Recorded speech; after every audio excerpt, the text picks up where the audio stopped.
The legend of the crow.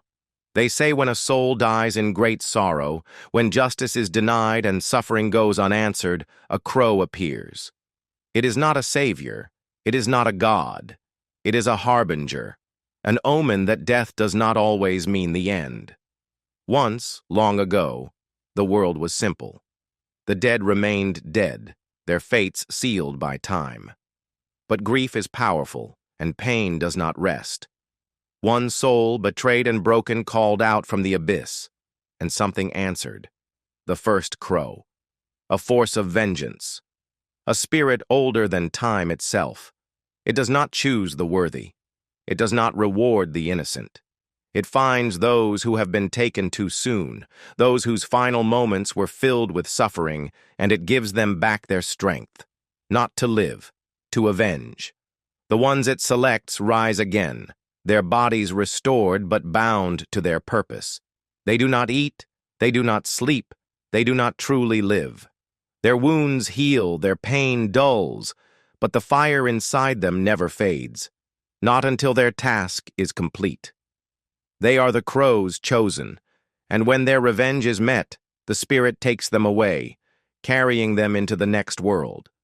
But sometimes, the cycle is broken. Some linger too long, some lose themselves to the hunt, and sometimes the dead are not the only ones watching, because where there is balance, there is also corruption. The crow brings justice, but something else, something darker, feeds on the chaos, a force that does not seek closure, only endless death. It whispers to those who would listen, promising them power, wealth, eternity. And those who answer become something twisted. The world has forgotten this war, but it rages still, the crows against the ones who would undo them. And now, a new soul rises, a crow unlike any before. His name is Gabriel, and his war is just beginning. Chapter 1. Blood and Birth. The world outside was a dull blur of gray, the city streets slick with the weight of the night's downpour. Rain fell in sheets, cascading from the heavens as though the world itself wept. The only sound was the constant patter of droplets against the pavement, like a drumbeat marking the passage of time. The air was thick with the scent of wet concrete, of ozone, and something else, something that felt like the stirrings of the inevitable. Gabriel sat at the edge of his bed, eyes glazed, staring into the darkness that stretched beyond the barred windows of his cell. The quiet hum of the fluorescent lights above was the only thing that reminded him he wasn't truly alone. His fingers drummed against the edge of the mattress, a slow, erratic rhythm that matched the pounding of his heart. Always a pulse beneath the pulse, a sound in his chest that he couldn't ignore. The mark of something coming, something he couldn't escape. The images came unbidden, just as they always did. He could see her, his mother, her face painted with the same agony and love that still haunted his dreams. She was gasping for breath, her eyes wide with terror, her hand reaching out, trying to cling to life. In those brief moments before everything went black, before the chaos of her death, Gabriel knew what it meant to be loved, truly loved, unconditionally. But there was another feeling beneath it, one that surfaced after she died. The sharp edge of pain, of something broken. Her name was Evelyn, and she died the same night Gabriel was supposed to be born. There was no grace in her passing, no slow fade. No, Evelyn was ripped from life in the cruelest of ways, a bullet to the head, a violent end that she never saw coming. But that wasn't the end. No, not for her, and certainly not for Gabriel. He'd been dead for 7 minutes. His mother had held him within her for nearly 9 months, only to lose him in the instant of his birth. But he'd returned, just as she had, pulled back from the brink of death, the two of them bound in ways no one could explain. It was more than coincidence. It was a promise. The crow had chosen them both for something far greater than simple survival. Gabrielle was the last one left, the only one who could still feel the pull, still hear the caw of the crows in the distance. The chosen, the marked. But there were others. So many others. Crows, past and present. Gabriel clenched his fists. He didn't need to be reminded of their power, of what they had done, of what he had to do now that he was back. The visions kept coming, every night, relentless. Past crows, their memories seeping through the veil of time and space, pulling him toward the inevitable. Their death, their birth, their resurrection. Each one was a testament to the power of vengeance, to the curse that Gabriel had inherited. And every time, he saw the same truth. The cycle of death never ended. His mother had been reborn as the first in the line of crows. The doctors had tried to explain it all away, the visions, the strange occurrences that surrounded Gabriel. But none of their words made sense. They said he was sick. A delusional child caught in a web of fantasy. They couldn't understand. None of them could. But it wasn't a sickness. It was a curse. Or a blessing, depending on how you looked at it. The first time Gabriel saw her again, she was standing before him in a vision. Her eyes were wide, filled with a strange, otherworldly glow. The crow was something different than what he had expected, something more terrifying and beautiful than any myth or legend he had ever read. Evelyn had come back, her body hollowed out by the violence that had taken her life, but her spirit alive, driven by something primal. She had appeared before him one night, standing tall in the moonlight, a crow's wing arching over her shoulder like a cloak. The caw of the birds echoed in the distance, and the air had crackled with energy as Gabriel felt the first stirrings of his own power awakening.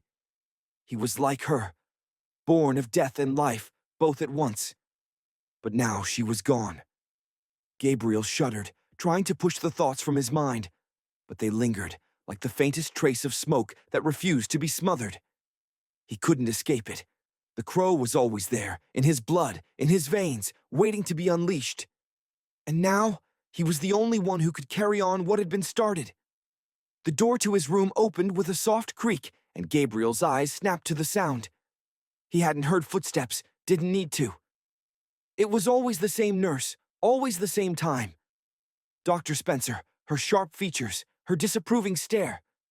She was the one who monitored him, the one who checked on him every few hours to make sure he wasn't acting out. "How are we feeling today, Gabriel?" she asked in a tone that suggested both sympathy and a thin veil of professional detachment. Gabriel didn't answer right away. He never did. The visions were strong today, and he could still feel the weight of his mother's gaze on him, like she was standing just beyond the walls of the room, watching, waiting. He could hear her, whispering in his mind. "Stay with me, Gabriel. Stay with me." He stood, his body stiff as though some unseen force had gripped him. His chest ached, and his legs felt weak, but he took one step forward, then another. He was leaving, whether they liked it or not. He couldn't stay here any longer. Not with the visions growing clearer. Not when the calling was stronger than ever before. "I'm leaving," Gabriel muttered. Dr. Spencer blinked, her eyes narrowing. She could sense the shift in him, the change in his demeanor. "No," she said, her voice sharper now.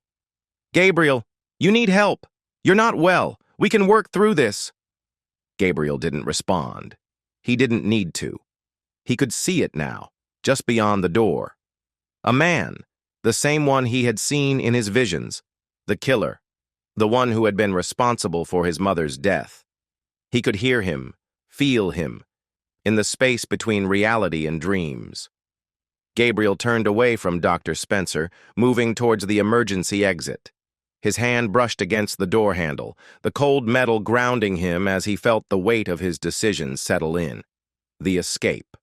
The night air was crisp, the rain still falling in a steady rhythm as Gabriel moved through the streets. He didn't look back. He didn't need to. The crows would guide him, just as they had done in the past. The calling was louder now. He was no longer the child he once was. Gabriel was the next in line. Chapter 2. The First Hunt. The Calling. The city breathed in the dead of night, exhaling smoke and sin. The streets stretched like veins, pulsing with neon light and the murmur of unseen lives. Somewhere beneath it all, buried under the weight of human filth, something moved. Something hunted. Gabriel felt it. The pulse. The hunger. It had started hours ago, that familiar pull in his gut, like an unseen hand guiding him forward. The crows above watched, perched on telephone wires and rooftops, their black eyes gleaming under the flickering glow of streetlights. They cawed, not to warn him, but to remind him. It was time. For hours he'd walked the back alleys, his senses sharpening, his instincts pulling him through the city's underbelly. He wasn't searching. No, the hunt had already begun before he had even set foot outside the ward. The crow did not seek vengeance blindly. It knew. It always knew. Gabriel could feel him now, the man who was meant to die tonight, a predator. His name didn't matter. None of them did. But Gabriel saw the faces. Their faces. The women. The children. The ones this man had left in alleys and dumpsters. Their suffering played behind Gabriel's eyes like a film reel, flickering, replaying, demanding justice, and he would answer. Awakening the beast, Gabriel ducked into a shadowed alcove, his breath steady, his body thrumming with energy. He could feel it now, deep in his bones, the change. It wasn't just strength or speed, no, it was something deeper, a knowing. He could see the path before it happened, feel the footsteps before they touched the ground. Every heartbeat in a 5-block radius thumped in his ears. Every whisper, every laugh, every scream. It all blended into a rhythmic symphony of life. And just beyond it, death. He flexed his fingers, watching the black tendrils of energy crackle beneath his skin, veins shifting like living ink. The transformation was slow, creeping. Not a painful one, but something cold, something ancient, something right. His reflection in a shattered storefront showed the truth. His once pale skin had darkened, tinged with shadow, as if the night itself had begun to sink into him. His eyes, once just human, now glowed faintly in the dark, streaked with gold like a dying sun. His hands curled into fists, the raw power making them tremble.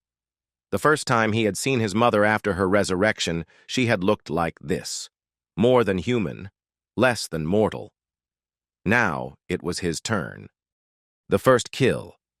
Gabriel spotted his target outside a rundown bar on 8th Street. A man, mid-40s, slouched against a dumpster, lighting a cigarette with shaking hands. The kind of hands that had strangled, carved, and ended too many lives. Gabriel stepped forward. His boots barely made a sound, but the man felt it. Predators always knew when they had become prey. The man turned, startled, eyes flicking between the darkness and the young figure stepping into the flickering light of a broken street lamp. "The hell you looking at, kid?" he spat, taking a drag from his cigarette. Gabriel didn't answer. He just stood there, watching, feeling.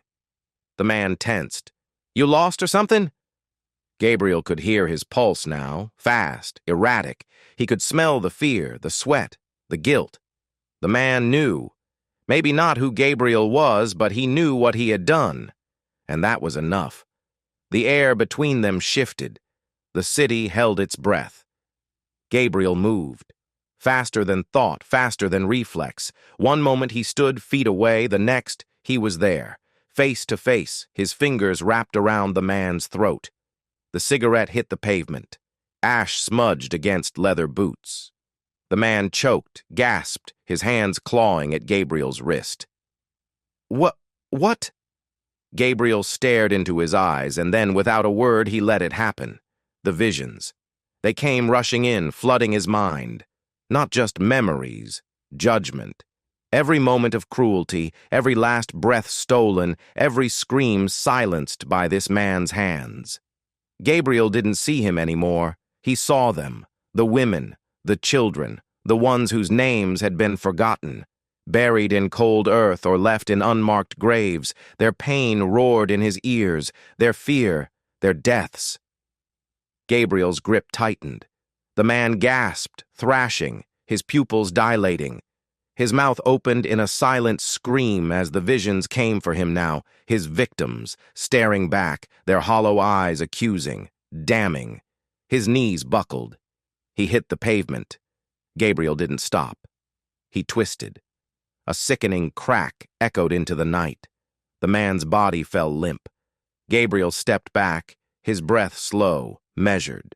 The man was still.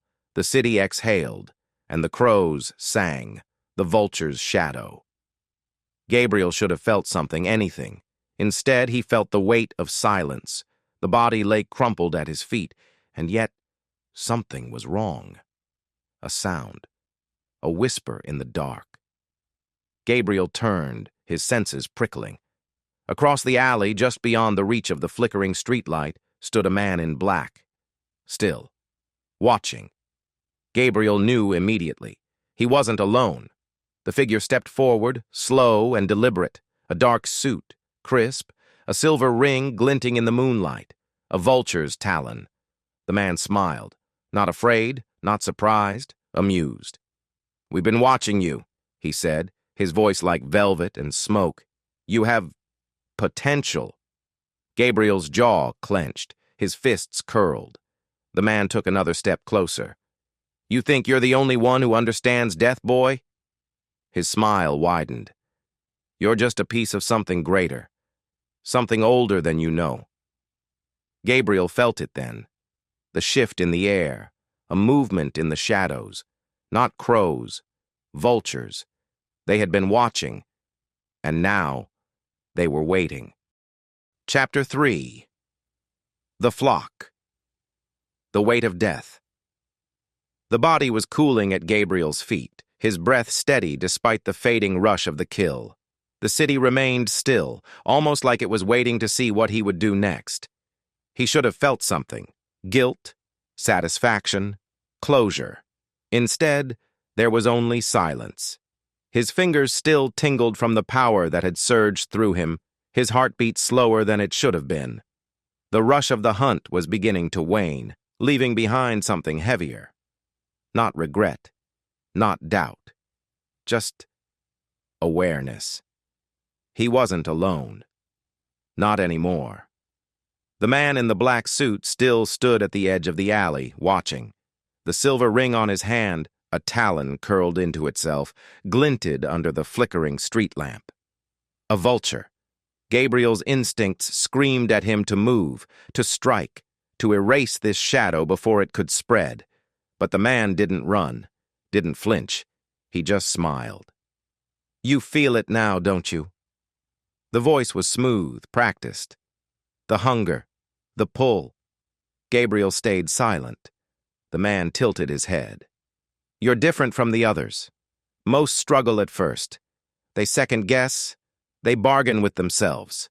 He gestured toward the corpse at Gabriel's feet. "But not you." Gabriel took a step forward. The man didn't move. "You talk too much," Gabriel muttered. A chuckle. "And you're impatient. That will be your flaw, Gabriel." The name on his lips made Gabriel stiffen. How did he know? The man's smirk widened. "You think we just found you?" "Number. We've known for a long time. We were waiting for this moment." He took a slow step back into the darkness. "You'll see soon enough. We're not your enemy, not yet." And then, he was gone. Gabriel didn't chase him. There was no point. The vultures had always been watching. A murder forms. Gabriel disappeared into the night. The city kept moving around him, uncaring. His hands were still stained with the memory of death, the first of many. But something else stirred beneath the surface. A whisper. A presence. It started small. A few people noticed him, not as a monster, but as something else. A rumor in the streets, a ghost in the alleys, a shadow watching over those who had no one else. The people he had saved. They remembered. And then, they found each other. It started with a man named Elias. Mid-40s, ex-military, a man who had once been broken by the weight of the world. He had been saved months ago, pulled from the hands of death by something he couldn't understand. And he wasn't alone. a woman named Marla, a street artist who had seen Gabriel strike down a predator outside her studio. She painted his image in alleyways, a silent message to those who walked alone at night. A teenage girl, barely 16, who had been marked for slaughter but had lived because Gabriel had made sure of it. She carried a knife now, not to hurt, but to fight back. One by one, the survivors found each other. One by one, they whispered their stories. One by one, they realized something. They were not victims anymore. They were the flock. They didn't have Gabriel's strength, his speed, his connection to the dead. But they had something else, a purpose. And when Gabriel returned to the streets, he saw it for the first time. The marks, the signals, the hidden messages left in chalk and ink across the city. They weren't just watching him, they were helping him. The first meeting. The old church was abandoned, long forgotten. Gabriel stepped inside, the scent of dust and rotting wood thick in the air, and then he saw them. Elias stood first, his stance firm, unwavering. Marla leaned against a broken pew, arms crossed, eyes wary but determined. The girl, Nina, stayed in the back, but her gaze didn't waver. There were others, 5, maybe 6, not warriors, not killers, but survivors. "You've been watching me," Gabriel said. Elias nodded. "We had to make sure you were real." Gabriel smirked. "Disappointed?" Marla scoffed. "Not yet." He stepped forward, looking at each of them. "You don't want to be part of this." "We already are," Elias said. "We don't have your gifts, but we have eyes, we have ears, and we have something the vultures don't." Gabriel raised a brow. "What's that?" Elias met his gaze. Hope. Silence settled between them. Gabriel turned toward the shattered stained glass window. The city stretched beyond it, pulsing with danger, with death. But for the first time, he wasn't alone. Not just a hunter, not just a killer, a leader. He exhaled, slow and steady. A murder of crows, a flock of survivors. The war was just beginning.